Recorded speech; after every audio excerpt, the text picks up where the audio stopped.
Jika membicarakan pemain yang pernah membuat satu kota kembali percaya, yang terlintas bukan hanya kemenangan atau statistik. Ada sosok yang datang membawa harapan begitu besar, hingga seluruh arah masa depan terasa berubah. Dengan permainan yang cepat, eksplosif, dan penuh keberanian, ia menjadi simbol generasi baru NBA, generasi yang tidak menunggu giliran untuk bersinar, tetapi langsung merebut panggung dari para veteran. Di tengah liga yang dipenuhi nama-nama besar, muncul Derrick Rose sebagai fenomena yang sulit dijelaskan dengan angka semata. Cara ia menyerang ring terasa tanpa rasa takut, perubahan arahnya hampir mustahil dibaca, dan setiap aksinya membuat penonton percaya bahwa mereka sedang melihat sesuatu yang spesial. Dalam usia yang sangat muda, ia berkembang menjadi wajah baru liga dan membawa ekspektasi yang biasanya hanya diberikan kepada para legenda. Namun saat semuanya terlihat menuju puncak, arah ceritanya berubah secara tiba-tiba. Cedera datang bukan sekali, tetapi berulang kali. Dari lutut yang robek di momen paling penting, proses rehabilitasi yang panjang, hingga cedera lain yang terus mengganggu ritme karirnya. Pemain yang dulu dikenal karena ledakan langkah pertama dan kemampuan menyerang tanpa batas perlahan dipaksa mengubah cara bermainnya. Setiap kembali ke lapangan selalu disertai pertanyaan yang sama. Apakah ia masih bisa menjadi versi dirinya yang dulu? Banyak pemain runtuh ketika kehilangan hal yang membuat mereka spesial. Tapi justru disitulah identitasnya berubah. Bukan lagi tentang menjadi pemain tercepat atau paling eksplosif, melainkan tentang bertahan saat keadaan tidak lagi ideal. Dari sosok yang dulu dipandang sebagai masa depan NBA, ia berubah menjadi simbol perjuangan dan ketahanan. Ironisnya, semakin jauh ia dari masa kejayaannya, semakin banyak orang mulai menghargai perjalanannya. Karena ternyata warisan tidak selalu dibangun oleh trofi dan dominasi panjang. Kadang, warisan dibangun dari kemampuan untuk terus bangkit saat semua orang mulai meragukan. Kini, kisah Derrick Rose bukan hanya tentang pemain termuda yang pernah meraih MVP. Ini adalah cerita tentang seseorang yang pernah mencapai puncak terlalu cepat, kehilangan banyak hal karena cedera, tetapi tetap memilih untuk terus melangkah, dan karena itu, namanya tetap hidup jauh setelah sorotan terbesar berlalu. Namun jauh sebelum sorotan NBA, penghargaan MVP, dan gemuruh stadion, kisah hidup Derrick Rose dimulai dari tempat yang sangat jauh dari kemewahan dunia basket profesional. Ia tumbuh di kawasan selatan Chicago, lingkungan yang keras dan penuh tantangan. Masa kecilnya tidak dipenuhi fasilitas mewah, atau jalur mudah menuju kesuksesan. Basket bagi banyak anak di sana bukan sekadar permainan, tetapi tempat mencari harapan dan kesempatan untuk kehidupan yang lebih baik. Sejak kecil, Rose dikenal pendiam dan tidak terlalu suka mencari perhatian. Namun di lapangan, semuanya berubah. Ia bermain dengan insting, kecepatan, dan keberanian yang membuat orang di sekitarnya mulai sadar bahwa ada sesuatu yang berbeda. Kakak-kakaknya menjadi bagian besar dalam perjalanannya. Mereka sering mengajaknya bermain, melatihnya, sekaligus menjaganya dari tekanan dan pengaruh buruk lingkungan sekitar agar fokus pada basket. Meski berbakat, perjalanan itu tidak langsung mudah. Rose tumbuh dengan tekanan besar, karena banyak orang mulai berharap padanya sejak usia sangat muda. Setiap pertandingan perlahan berubah dari sekadar bermain bersama teman menjadi pembuktian bahwa ia bisa membawa dirinya dan keluarganya menuju kehidupan yang lebih baik. Saat masuk sekolah menengah, namanya mulai menyebar ke seluruh kota. Orang-orang datang bukan hanya untuk menonton timnya bermain, tetapi untuk melihat anak dari Southside yang bermain seolah tidak mengenal rasa takut. Cara ia berlari, melompat, dan menyerang ring membuat banyak orang percaya bahwa mereka sedang melihat calon pemain besar berikutnya. Namun yang membuat kisah masa kecilnya berbeda bukan hanya bakatnya. Dari awal, Derrick Rose tidak tumbuh dengan mimpi menjadi terkenal. Ia tumbuh dengan keinginan sederhana, membuat keluarganya bangga dan mengubah hidup mereka. Dan dari lapangan kecil di Chicago, itulah perjalanan yang nantinya akan membawanya menjadi salah satu nama paling berkesan dalam sejarah NBA dimulai. Saat memasuki masa SMA, hidup Derrick Rose mulai berubah jauh lebih cepat dari yang dibayangkan. Dari anak yang tumbuh di Southside Chicago, ia perlahan berubah menjadi nama yang dibicarakan di seluruh Amerika. Rose bersekolah di Simeon Career Academy, salah satu sekolah yang cukup dikenal dalam basket SMA di Chicago. Di awal, ia bukan pemain yang langsung dipromosikan sebagai bintang nasional.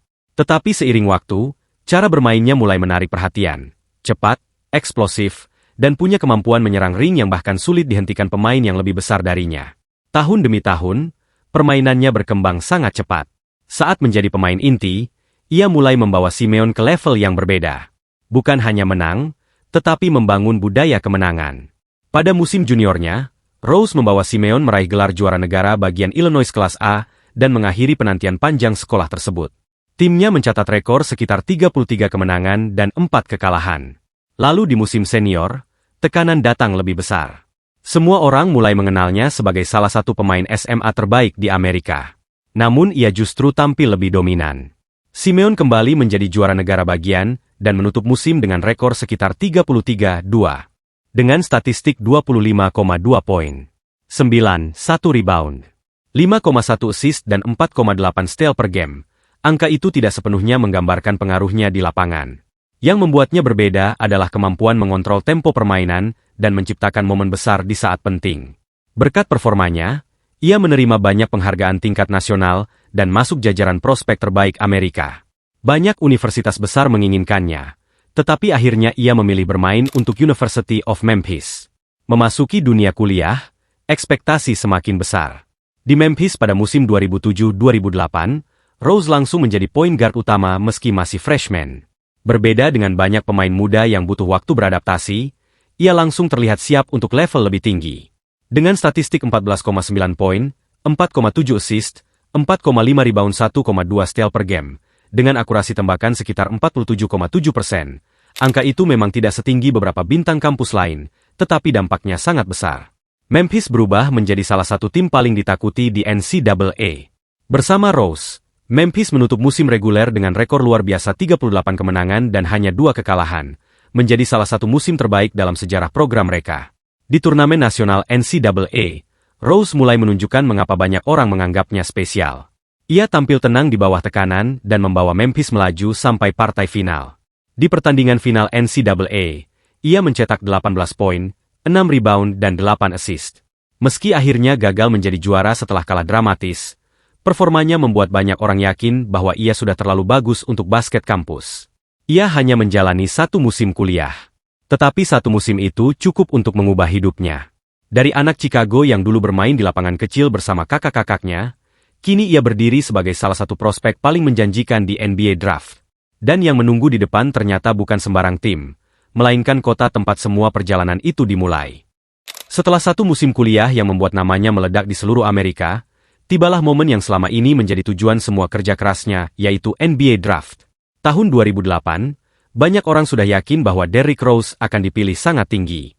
Tapi ada satu kemungkinan yang terasa seperti cerita yang terlalu sempurna untuk terjadi. Di malam NBA Draft 2008, Chicago Bulls mendapatkan hak pick pertama. Tim dari kota tempat Rose lahir. Tim yang sejak kecil ia tonton. Dan juga tim yang masih hidup dalam bayang-bayang era Michael Jordan. Dengan pick pertama, Bulls memilih Derrick Rose. With the first pick in the 2008 NBA Draft, the Chicago Bulls select Derrick Rose from the University of Memphis. Bukan sekadar pemain terbaik di draft, tetapi anak Chicago yang pulang untuk membawa harapan baru bagi kotanya sendiri. Momen itu langsung menciptakan ekspektasi besar. Banyak pemain rookie masuk NBA dengan waktu untuk berkembang, tetapi Rose datang dengan tekanan berbeda. Ia diharapkan menjadi wajah baru franchise sejak hari pertama. Utama Bulls. Tidak terlihat gugup, tidak bermain seperti pemain baru. Sejak pertandingan awal, ia menunjukkan kecepatan yang belum banyak dimiliki guard lain saat itu. Langkah pertamanya sangat cepat, penyelesaian di ring matang, dan ia sudah bisa mengatur tempo permainan tim. Rose mencatatkan 16,8 poin, 6,3 assist dan 3,9 rebound per game. 47,5% field goal, dan bermain 81 pertandingan. Untuk ukuran rookie point guard angka itu sangat mengesankan. Dan Rose juga mendapatkan gelar Rookie of the Year. Tapi yang benar-benar membuat namanya naik bukan musim reguler, melainkan playoff. Chicago masuk playoff dan langsung bertemu juara bertahan yaitu Boston Celtics. Banyak yang mengira Bulls akan tersingkir cepat. Namun di pertandingan playoff pertamanya, Rose membuat seluruh NBA berhenti dan memperhatikannya. Ia mencetak 36 poin dan 11 assist. Jumlah 36 poin itu menyamai rekor poin debut playoff yang sebelumnya dipegang Michael Jordan. Setelah mulai berubah di Chicago, Derrick Rose bukan lagi pemain muda yang diberi ruang untuk berkembang. Ia mulai dipandang sebagai pusat masa depan franchise. Ekspektasi yang dulu hanya berupa harapan perlahan berubah menjadi tuntutan. Kota yang selama bertahun-tahun mencari sosok baru setelah era Jordan, mulai melihat sesuatu yang berbeda pada dirinya. Musim 2009-2010 menjadi musim pembuktian pertama. Rose datang dengan permainan yang jauh lebih matang. Drive kering yang sebelumnya hanya sesekali berubah menjadi senjata utama. Kecepatannya membuat pemain bertahan sulit menjaga jarak. Jika terlalu dekat, ia mulai berani mengambil tembakan. Dengan statistik 20,8 poin, 6 assist dan 3,8 rebound per game, dengan 49% field goal dan 78 pertandingan dimainkan. Kenaikan hampir 4 poin dari yang diperkirakan. Chicago menutup musim dengan rekor 41 kemenangan dan 41 kekalahan, dan mereka kembali lolos ke playoff. Namun di sana, kenyataan mulai terasa. Rose menunjukkan bahwa dirinya siap menjadi bintang, tetapi tim belum berada di level untuk bersaing memperebutkan gelar. Mereka tersingkir di putaran pertama. Bagi banyak pemain muda, kekalahan seperti itu cukup membuat mereka puas karena masih ada waktu. Tapi tidak dengan Rose. Musim panas berikutnya menjadi titik perubahan. Ia mulai datang dengan satu tujuan yang berbeda. Bukan lagi menjadi pemain muda terbaik, tetapi menjadi pemain terbaik. Lalu dimulailah musim 2010-11. Musim yang mengubah segalanya. Sejak pertandingan pertama, ada sesuatu yang terasa berbeda. Rose bermain dengan tempo yang lebih cepat, lebih percaya diri, dan jauh lebih dominan. Ia tidak lagi, pertahanannya mulai meningkat. Pengambilan keputusannya jauh lebih matang. Dan yang paling penting, tapi kecepatannya terasa berbeda. Ledakan langkah pertamanya membuat pertahanan terlambat bereaksi. Dan untuk pertama kalinya sejak bertahun-tahun, Chicago kembali terlihat seperti tim besar. Rose mencatatkan 25,0 poin per game, 7,7 assist per game, 4,1 rebound per game dengan 44,5% field goal dan 81 pertandingan dimainkan. Chicago Bulls menutup musim dengan 62 kemenangan, 20 kekalahan, menjadi yang terbaik di NBA musim itu. Tim yang beberapa tahun sebelumnya masih mencari arah kini berubah menjadi unggulan utama. Dan di tengah semua itu berdiri seorang pemain berusia 22 tahun. Di akhir musim, Derrick Rose memenangkan penghargaan MVP. Ia menjadi MVP termuda dalam sejarah NBA. Bukan LeBron, bukan Kobe, bukan Jordan, tapi anak dari asal Southside Chicago. Dan saat itu, rasanya seperti awal dari sesuatu yang besar. Banyak orang percaya mereka sedang melihat lahirnya wajah baru liga. Tidak ada yang tahu bahwa puncak itu juga akan menjadi awal dari ujian terbesar dalam hidup dan karirnya. Setelah menutup musim 2010-11 dengan rekor terbaik di NBA dan Derrick Rose memenangkan penghargaan MVP di usia 22 tahun, ekspektasi di Chicago berubah total. Sekarang pertanyaannya bukan lagi apakah Bulls sudah kembali, tetapi apakah ini saatnya mereka mengejar gelar. Masuk ke playoff, Chicago datang sebagai unggulan pertama wilayah timur. Untuk pertama kalinya setelah bertahun-tahun, kota itu kembali merasakan atmosfer bahwa sesuatu yang besar mungkin sedang dibangun. Dan di tengah semua sorotan, semua mata tertuju pada Derrick Rose. Putaran pertama, Bulls menghadapi Indiana Pacers. Meski unggulan pertama, seri itu tidak semudah yang diperkirakan. Pacers bermain keras dan beberapa pertandingan berjalan ketat sampai menit akhir. Tetapi di momen-momen seperti itu, Rose menunjukkan kenapa ia menjadi MVP. Ia terus menjadi penentu pertandingan. Dan mencatatkan 27,8 poin per game, 8,4 assist per game, 4,0 rebound per game, dan Chicago akhirnya menang 4-1. Lalu di semifinal wilayah timur, mereka menghadapi Atlanta Hawks. Di seri ini tekanan mulai terasa lebih besar. Setiap kemenangan terasa lebih sulit. Pertahanan semakin rapat dan setiap penguasaan bola menjadi penting. Rose tetap menjadi pusat serangan Bulls. Ia menciptakan ruang. Ia mengambil tembakan sulit. Dan saat permainan melambat, semua kembali ke tangannya. Chicago kembali menang 4-2. Dan di final wilayah timur, lawan mereka adalah Miami Heat. Tim yang saat itu menjadi pusat perhatian seluruh NBA. Dipimpin oleh LeBron James, Dwayne Wade dan Chris Bosh. Namun pertandingan pertama memberi harapan besar. Chicago berhasil menang. Rose bermain agresif dan Bulls terlihat siap. Tapi setelah itu semuanya berubah. Miami mulai menyesuaikan pertahanan mereka. Rose dipaksa bekerja lebih keras untuk setiap poin. Setiap drive dijaga lebih ketat. Setiap ruang dipersempit. Meski terus berusaha membawa timnya, beban yang dipikul terlalu besar. Chicago harus kalah 4-1 meski Rose sudah mencatatkan statistik gila. Perjalanan mereka berhenti di final wilayah timur. Tetapi saat itu hampir tidak ada yang merasa kecewa. Karena yang dilihat semua orang bukan kegagalan. Yang mereka lihat adalah seorang MVP berusia 22 tahun yang baru saja membawa Chicago menjadi tim terbaik musim reguler dan selangkah dari final NBA. Banyak orang percaya mereka masih punya banyak waktu.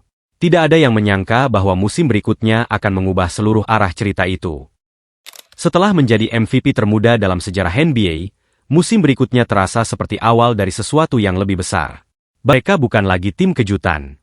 Mereka bukan lagi tim muda yang sedang belajar. Sekarang mereka datang sebagai tim dengan rekor terbaik musim sebelumnya dan pemain terbaik di liga. Dan untuk pertama kalinya, ekspektasi di Chicago berubah dari mungkin bisa bersaing menjadi harus juara. Tapi musim itu tidak berjalan semulus yang dibayangkan. Sejak awal musim, Rose mulai diganggu masalah fisik. Ada cedera kecil yang membuat ritmenya terputus-putus dan untuk pertama kalinya sejak masuk NBA, tubuh yang selama ini selalu mengikuti permainannya mulai memberikan batas. Ia akhirnya hanya bermain 39 dari 66 pertandingan pada musim reguler yang dipersingkat karena lockout. Meski begitu, ketika bermain, ia tetap tampil sebagai pusat permainan Chicago, dengan 21,8 poin per game, 7,9 assist per game, 3,4 rebound per game, dengan 43,5% field goal. Dan secara tim, Chicago tetap luar biasa. Mereka menutup musim dengan 50 kemenangan, 16 kekalahan, menjadi yang terbaik di wilayah timur untuk musim kedua beruntun. Lalu tibalah playoff. Putaran pertama melawan Philadelphia 76ers. Di game 1 dan waktu tersisa sekitar 1 menit, Chicago sudah unggul cukup jauh. Rose masih berada di lapangan. Ia melakukan penetrasi ke dalam, berhenti, mencoba meloncat dan mengubah arah permainan. Lalu tiba-tiba ia jatuh. Holding on to his knee and down. Foot. Now whether it was an ankle or a knee, I do not know. Here's Coach Collins out. Seluruh arena langsung diam. Rose tergiling dan memegang lutut kirinya. Beberapa saat kemudian dikonfirmasi bahwa ia mengalami robek ACL di lutut kirinya, dan musimnya selesai saat itu juga. Dan sejak hari itu, arah karirnya berubah. Banyak orang sering mengatakan cedera itu terjadi karena Rose sering mendarat dengan satu kaki setelah lay-up atau dunk. Memang, jika melihat gaya bermain lamanya, Rose sering melakukan gerakan yang sangat eksplosif, melompat tinggi, berhenti mendadak, perubahan arah cepat, dan kadang mendarat dengan beban besar pada satu sisi tubuh. Penelitian biomekanik memang menunjukkan bahwa teknik pendaratan dan beban pada lutut dapat memengaruhi tekanan pada ACL. Tetapi penting untuk dibedakan, tidak ada bukti pasti bahwa mendarat satu kaki sendirian adalah penyebab cedera Rose. Analisis cedera saat itu menunjukkan mekanismenya kemungkinan lebih kompleks, gabungan ledakan gerakan, perubahan arah, posisi lutut saat menahan beban, akumulasi tekanan tubuh, dan kondisi fisik sepanjang musim. Bahkan ada analisis yang menilai robekan ACL itu mulai terjadi saat gerakan berhenti dan perubahan arah sebelum pendaratan, bukan semata saat mendarat. Saat itu tidak ada yang tahu. Orang-orang mengira ini hanya cedera yang akan membuatnya absen beberapa bulan. Tidak ada yang menyangka kalau malam itu menjadi akhir dari versi Derrick Rose yang dulu dikenal dunia. Namun setelah malam cedera ACL itu, sesuatu mulai berubah. Saat kembali ke lapangan, orang masih melihat nomor yang sama, gerakan yang mirip, dan nama yang sama. Tapi pemainnya tidak lagi sama. Dulu, Derrick Rose bermain seolah tubuhnya tidak punya batas. Setiap drive terasa meledak, setiap perubahan arah membuat lawan tertinggal, dan setiap lompatan terlihat seperti keputusan yang diambil tanpa berpikir dua kali. Setelah cedera, semuanya menjadi berbeda. Musim 2012-13, Rose tidak bermain sama sekali. Ia memilih fokus pada pemulihan ACL dan menunggu sampai merasa benar-benar siap kembali. Keputusan itu memunculkan banyak perdebatan saat itu, tetapi Rose tetap mengambil jalannya sendiri. Lalu musim 2013-14, hari yang ditunggu akhirnya datang. Ia kembali. Seluruh Chicago berharap mereka akan melihat MVP yang dulu. Tetapi hanya 10 pertandingan setelah kembali, Rose mengalami cedera lagi. Kali ini cedera meniskus di lutut kanan yang membuat musimnya berakhir lebih cepat. Musim berikutnya ia kembali lagi. Lalu cedera lagi. Kembali dan cedera lagi. Dan perlahan perubahan itu mulai terlihat. Pemain yang dulu mengandalkan ledakan langkah pertama mulai bermain lebih hati-hati. Pemain yang dulu menyerang ring tanpa berpikir mulai lebih sering berhenti dan mengambil tembakan. Pemain yang dulu membuat arena berdiri setiap malam mulai lebih sering mencari cara bertahan. Secara statistik, ia masih bisa mencetak angka. Tetapi bagi banyak orang yang melihat masa MVP-nya itu bukan lagi Derrick Rose yang mereka kenal. Kecepatannya tidak sama. Lompatannya tidak sama. Perubahan arahnya tidak lagi terasa mustahil. Yang tersisa adalah pemain yang sedang mencoba menemukan identitas baru. Chicago gagal kembali menjadi tim yang dulu ditakuti. Dan pada musim panas 2016, keputusan besar akhirnya datang. Di akhir musim Chicago Bulls menukar Derrick Rose ke New York Knicks. Bagi banyak pemain, trade adalah bagian biasa dari NBA. Tapi untuk Rose, ini berbeda. Ia lahir di sana. Dipilih di nomor 1. Menjadi MVP bersama Chicago. Dan sekarang semuanya selesai. Momen saat Rose menerima telepon tentang trade itu sempat rekam dalam dokumenter. Wajahnya berubah diam. Ia terlihat menahan emosi dan beberapa kali mencoba memahami apa yang baru saja terjadi. Sabi.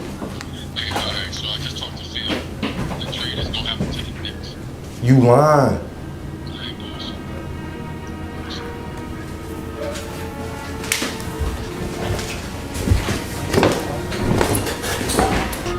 You serious?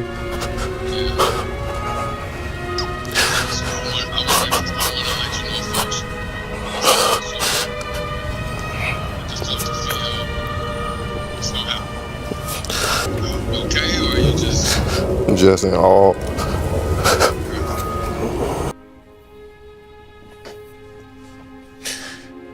Dalam rekaman dan wawancara setelahnya, Rose mengakui bahwa itu menyakitkan dan sulit diterima, karena ia tidak pernah membayangkan meninggalkan kota asalnya. Tetapi beberapa hari kemudian, ia berkata sesuatu yang sangat menggambarkan dirinya. I don't know why I was traded, but I would like to tell him thank you. Bukan karena semuanya berjalan sempurna, tetapi karena Chicago sudah memberinya kesempatan untuk menjalani mimpi yang dulu terasa mustahil. Dan untuk pertama kalinya sejak masuk NBA, Derrick Rose harus memulai lagi dari nol. Setelah di-trade dari Chicago pada 2016, banyak orang merasa kisah Derrick Rose sudah selesai. Bukan karena usianya, tapi karena pemain yang dulu pernah menjadi MVP termuda di sejarah NBA terlihat semakin jauh dari versi terbaiknya. Ia pergi ke New York Knicks dengan harapan bisa memulai ulang karirnya. Bersama tim itu, sesekali masih terlihat kilasan Derrick Rose yang lama, penetrasi cepat, finishing sulit, dan permainan agresif. Tapi itu tidak lagi konsisten seperti dulu. Musim berikutnya, ia pindah ke Cleveland Cavaliers, di sana keadaannya tidak berjalan mulus. Cedera masih datang, menit bermain berubah-ubah, dan untuk pertama kalinya muncul laporan bahwa Rose mulai mempertanyakan masa depannya di basket. Ada momen ketika ia mengambil waktu menjauh dari tim untuk memikirkan apakah masih ingin melanjutkan karirnya. Lalu datang kesempatan yang tidak banyak diperhatikan orang. Trade membawanya ke Utah Jazz, tetapi ia bahkan tidak bermain di sana dan akhirnya dilepas. Setelah itu datang panggilan dari tim yang tidak terlalu disorot saat itu, Minnesota Timberwolves, dan di sanalah salah satu malam paling emosional dalam sejarah NBA terjadi. Minnesota saat itu dilatih oleh Tom Thibodeau, pelatih yang dulu melatih Rose saat masa MVP di Chicago. Rose datang bukan sebagai bintang, bukan sebagai penyelamat melainkan hanya sebagai pemain yang mencoba bertahan di liga.